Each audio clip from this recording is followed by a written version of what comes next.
Hey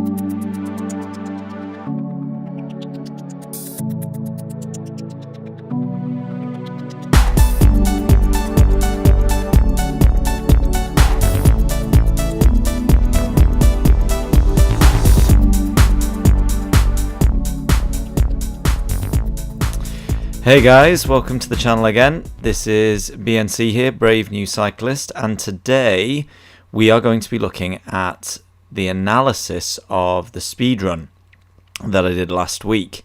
Now, this speedrun was speedrun number 3, and we're just going to be having a look at how it all went for me and for the other guys who are in my group as well. So you can see right here, we're literally just setting off at the start. This is the, well, A group. There's an A plus group, and there is also an A minus group. But we actually set off first because the A minus group were taking a slightly different route than us. The A pluses were going to follow on, but we had 6 guys. So we had Duff and Cy and Lockie, and Ken and Rick, who's just in front of me there in the black, and then myself. So I'm just going to take you through some of the main sections. And speedruns, you know, they're not like races. They are meant to simulate races, but they are not quite the same. You start off working together. You start off as you would do in a normal chain gang. And what happens is, as it gets faster and faster and your fatigue gets higher and higher, people will eventually drop off. So to start with, you can see we're in a line out. We're kind of just moving through, taking our turns on the front. And you can see from the elevation profile that it's actually a downhill section to start. So it's quite a, it's quite a nice one just to get your legs under you. There's no need to do too much attacking at this point. You can just feel how everybody's going, feel how your legs are feeling. And it started off, fairly laid back, I guess, compared to maybe what it would do in a race. So you can see Rick here taking his turn on the front. The wind was coming from left to right as you look at the screen. So that's why we are kind of lining up on the outside and overtaking on the right to try and get as much wind break as we could. So now I take my turn on the front, and you can see right there my wattage isn't too high. I guess I'm just trying to feel my way into things. But we are starting to go downhill, I think, very, very shortly. You can see from the speeds. You just, not anything too mad, trying to keep it nice and smooth, and then the rest of the guys can come through nice and easily. So we're just skipping on a little bit here, because as you can see, we're kind of going through. People are taking their turns, and we're just getting into the feel of the ride, the feel of how it's going to be. So yeah, it was an interesting start. I mean, I've got to say, last time I did the trial speedrun, I just knew after the first climb I wasn't feeling good. I could tell from my heart rate, I could tell from just how my legs were feeling that I just wasn't feeling good at all. But today, you can see we've started off at a reasonable pace. The heart rate's up around about into thresholds. But even though it was up there, I felt good. I felt much better than last time, and that was really encouraging right at the start. And I think sometimes if you get yourself in a negative mindset right from the start, which was what I did on the trial speedrun, you're just already running yourself into the ground. But today, I did feel really good. So even though you can see, we are going pretty hard at the start, it felt good for me. Okay, so this section here was the fastest section of the day. in terms of the speed run, that is. We came off the other hill quite fast, but I'm pretty sure this was where we hit most of our top speeds. You can see, I think that's Lockie there, getting tucked into the aero position quite nicely. But yeah, I think we kind of peaked at about 40 miles per hour for this section. It's a nice, fast, non-technical downhill bit. And again, it just gives you an opportunity just to have a little respite just gives yourself a little break, really. Because as soon as kind of it flattens out again, you know things are going to pick up. You know you're going to have to go through and keep doing your turns. So yeah, but this bit was nice. This was a good bit to kind of be in, and yeah, descending, whether you're going fast or whether you're going at a kind of normal speed, descending is always good on a bike. Now it's interesting because something I am noticing, just even looking at that footage there, is that I'm just off the back a bit, and actually when I had to come through now to get back on Rick's wheel, I had to pull a little bit harder. I had to go a little bit harder to get on there. So actually that was something that I could have done better, and you're probably going to hear quite a bit of this. I'm sure that there are many things that I will miss that I could have done better on this run. But if you get on someone's wheel when you're descending, if you're on it right from the bit when you start pedaling again, it means you just don't have to use as much energy, because you can see now obviously I'm moving through to the front, and if it's cost me energy to get onto Rick and then I'm having to take my turn at the front as well, it's kind of using double the energy, really. So that is one thing I definitely could have done better, is I could have got closer to the wheels on that descent. And it takes a bit of courage and a bit of practice to do that, but hopefully it'll be something that over time I get more confident with. Okay, now skipping ahead a little bit, you can see that we're still descending, but we're getting on to maybe a slightly flatter section. And what you'll notice coming through here is that we have dropped someone already. So Lockie came off the back of the group and just wasn't able to get back on. I didn't notice because I wasn't really next to him in the chain gang. But this illustrates another point, that a lot of people think, oh well, if it's a descent, I don't necessarily have to, sit on or stay maybe as close or go as hard. You can still get dropped on descents. I've been dropped on descents at the chain gang that I go to. There is a descent, and quite often I will find, just wiping the lens there, sorry, quite often I will find I get dropped on that just because I haven't quite got the legs or I'm not paying attention. So you need to be aware, even on descents, there is the potential for that to happen. So no more Lockie at this point. Okay, so continuing on the run in, you can see, I think that was Duff and Ken go by, and there's a bit of a gap opening up, and Rick is kind of looking around, and I think that was the point where Cy potentially was supposed to fill in. So if somebody doesn't come up and take their turn, it's kind of on you if you're the next person to chase them down, but sometimes it's not always easy to do that because you just don't know. And again, this is how attacks get away. People just are kind of looking round, they're not really sure who's going, and if you are taking your turn in a chain gang, all it takes is one slip and you can lose the wheel in front. So Rick lost Duff and Ken's wheel for a sec there. He was able to get back on. Cy was able to get back on at this point. He did stay with us for the next section, but he was starting to get tired at that point. Rick showing good road etiquette there, pointing out the obstacles, the hole in the road. So yeah, that can be what happens if you have a gap. Okay, so we're just arriving into Ruthin at this point, and there's 5 of us, and I just wanted to show this section because cornering is something that is very, very important when you are cycling.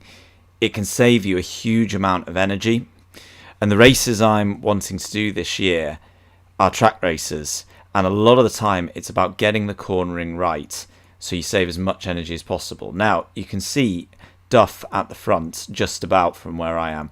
Duff has been doing these courses for many, many years, and he knows the correct way to take these corners. So you use as little energy as possible and you come out with as much speed. So look how wide he goes and look how he takes that corner there. And almost immediately, him and I think I might be Ken actually, who also took the corner very well, but they've got like 2 or 3 bike lengths on me and Rick and Sai, who actually took the corner a bit narrower and not on the apex.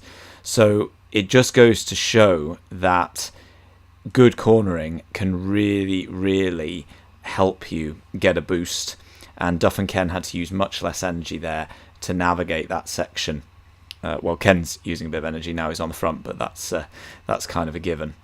So one thing I definitely want to improve is my cornering. I still feel there's a huge amount that I could do to improve that. Okay, so this next section here, you might be able to just see on the elevation and the grade, there's a little uphill here, and I just put in kind of my first sort of dig of the day. It wasn't a massive effort. You can see it kind of comes back pretty quickly, but again, I'm just kicking it up a bit. I'm just trying to just put something in the legs. Now, it doesn't really affect the group that much, and it was more just for myself, just to see where I was at and how I was feeling, and that I could push it a little bit uphill. It's always, I don't want to say it's always, but generally if you want to attack, you try and attack uphill, and you try and attack when there's a little bit of a gradient. That isn't always the case. You can attack in other areas. I was watching Milan San Remo today, and there was a big attack on the downhill, on one of the hills, by the Italian riders who knew the terrain and knew the road. But a lot of the time the attacks come uphill, so I just wanted to have a little go. You can see my heart rate's up a bit, and yeah, that was kind of the first point really where I did that. Okay, so we made it along the Ruthin Denby Road, and we're just coming up to the next turning point, which is at this roundabout, and you take a right, and you have to go right the way around, because I think there's 5 exits on this roundabout, so you have to go right the way around. So Rick let us out. Again, at these turning points, it's very easy sometimes to just lose concentration, because things might slow a little bit and then speed up, and you've just again got to make sure that you are on the wheel, that you are not losing energy, and that actually you are staying focused. You can see there are footballs rolling across the road, so staying focused at all times is crucial, really, making sure that you get through those corners safely. But we are now on the road. This is kind of a sort of dog leg that takes you onto the Mould Road, but it has an interesting feature that we're going to come across in just a sec.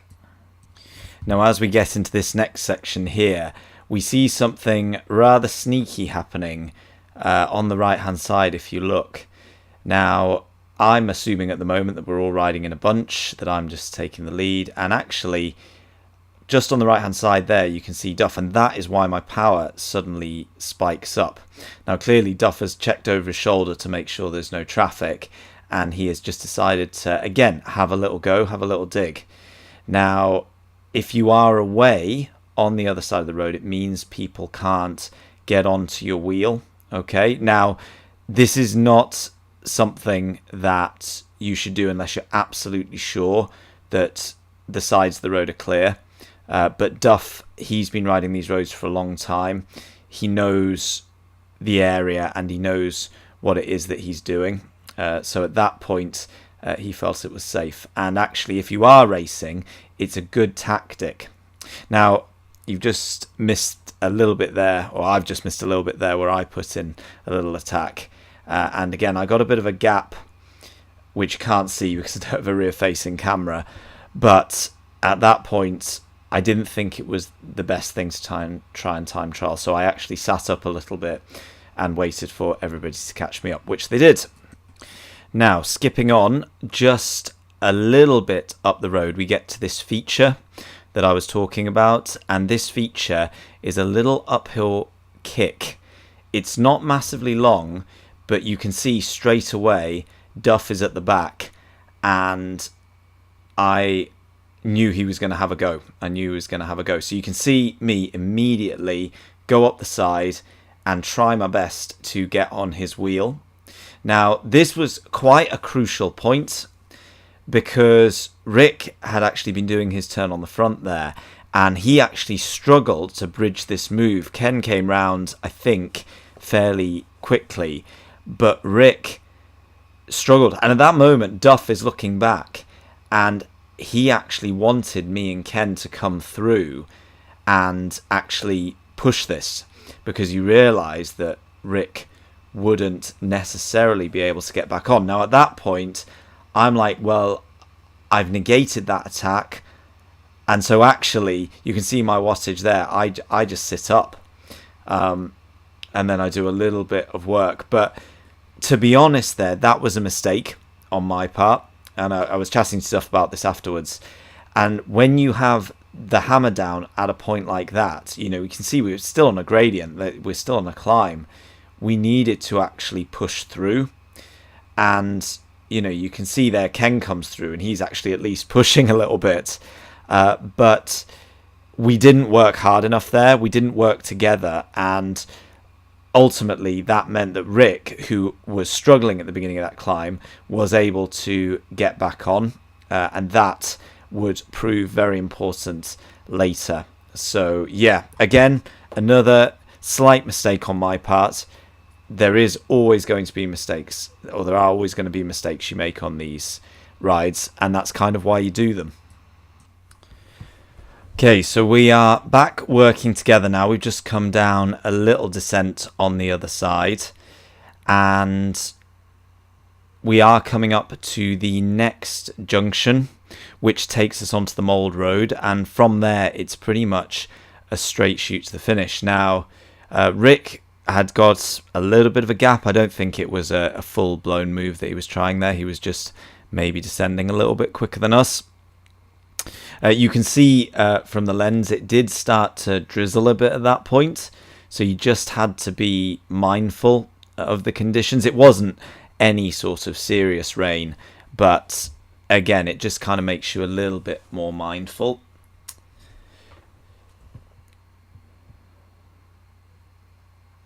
So at this point, Ken's trying to just chase back on. I'm sitting in the wheels at the moment quite happily. And there you can see there's the junction. Now, Duff got onto the road using a slightly different route. I actually had to slow down to make sure I missed that car. But you can see Duff there taking a different route. And again, just making sure he saved as much energy as possible. Now, whenever somebody takes a better line than you, it normally costs you energy. And you can see I'm up at one point to over 800 watts, trying to make sure that I get back. Again, it wasn't ever going to be a move that would get away, but potentially just saps a little bit of energy. And you can see Duff there, he's sitting up. He knows that we still need to work together for a bit longer.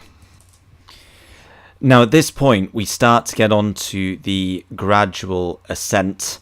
And this bit can really sap your strength if you are feeling it. It's just a steady, gradual ascent into mould on a road surface that is not particularly great. And so if you are feeling tired at this point, you can really, really feel it. At this point, however, I felt good.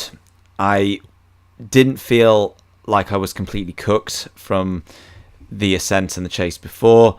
I felt like I still had quite a lot left. So you can see me here just trying to sit at a reasonable wattage, trying to get around that sort of 260, 270 mark. And yeah, and you can see I'm taking quite a long turn as well at the front here. And it's because I was feeling good. And again, you should try and keep it as smooth as possible when you are taking your turn at the front. But at this point, I could kind of feel that I maybe had a little bit more than I had in the past. So I'm just taking a little bit longer and maybe just trying to keep everybody working hard.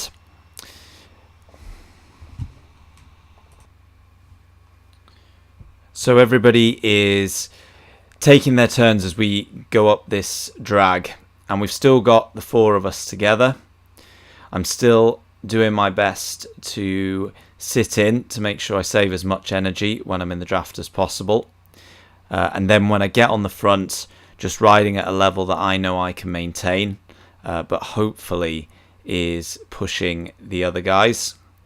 And you can see Duff here is having to work to make sure he gets through. And I think at this point, you know, you've been riding for about an hour, you've been riding hard for an hour, you are feeling it, you're starting to feel it in your legs, to feel it in your lungs, and this section here, it really does take it out of you.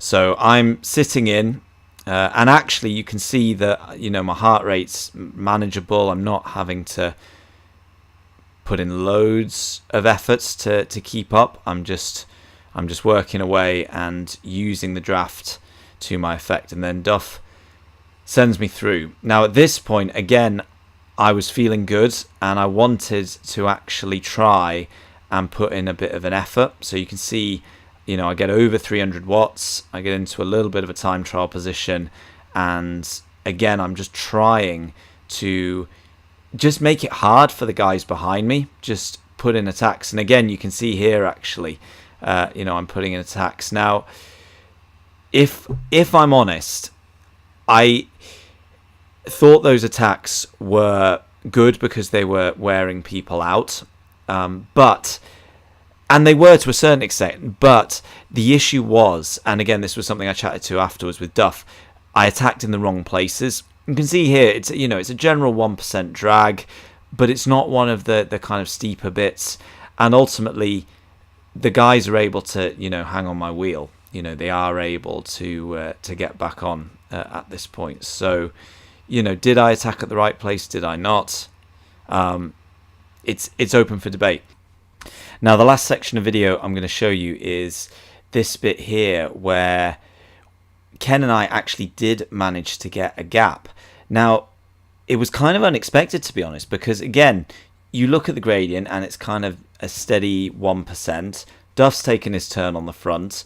Rick now goes and he's keeping an eye on things like you should. You know, again, this is race practice, and if you are keeping an eye on things behind you and around you, then you're more likely to be responsive if something changes or if there's an attack. So Rick does a good turn on the front, and eventually he lets me go through. Now, it might have been here that there's a little 2% gradient, but again, it's not very much at this point. So I just thought, well, you know, again, I'll have another little dig. You can see I'm kind of 300, 400 watts. You know, again, it's not pulling through smoothly, but I think part of this section is to have a go, you know, and you can see I've dropped it down a little bit there. But it wasn't a massive attack, and I didn't necessarily think that I would get a gap. However, well, you can see my heart rate actually. My heart rate indicates otherwise. So anyway, you know, I give it a go, and then Ken comes through, and suddenly I look behind and I see that we've got a gap. So at this point, I'm suddenly like, well, hang on, we need to work together on this. So this next bit of audio is from when we were out on the road, and you can hear me talking to Ken and saying, you know, essentially, let's work together on this. Let's see if we can push. Get on my wheel, come on, push. Come on.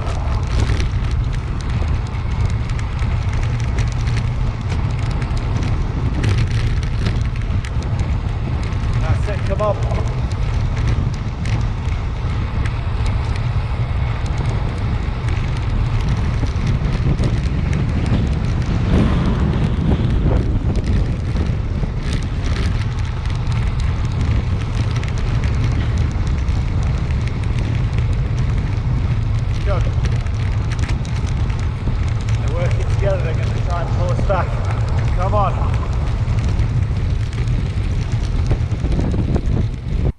So you can hear me at this point saying, let's go, you know, we've got a gap, we don't want them to pull us back.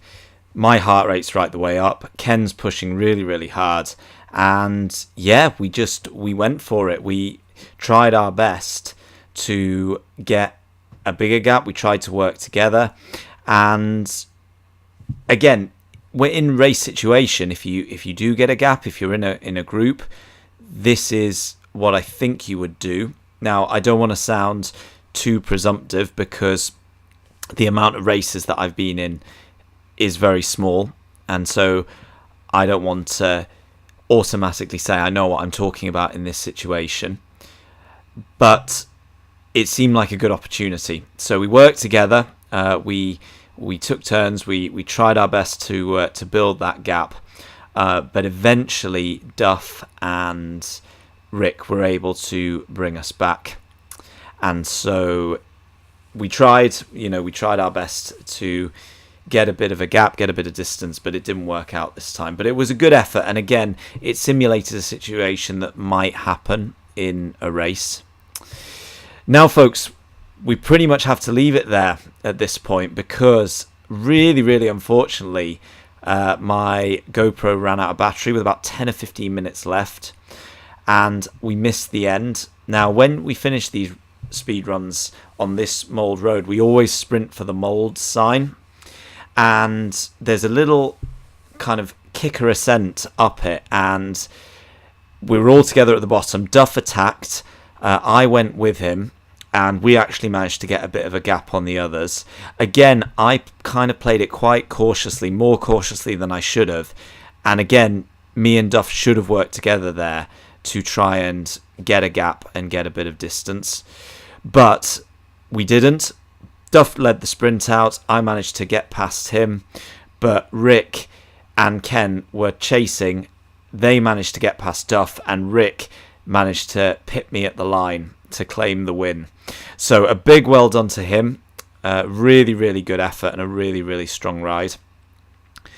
And I was really pleased for him that he managed to do it. Now, this was a great experience. It was a great run. Learned a lot from it, and hopefully will continue to learn as I do more and more of these. So guys, thank you so much for watching. Thank you for watching this footage. Hope to bring you the end of one of these speedruns at some point. But for now, this is Brave New Cyclist, BNC, signing off from this race analysis, and I will see you down the road.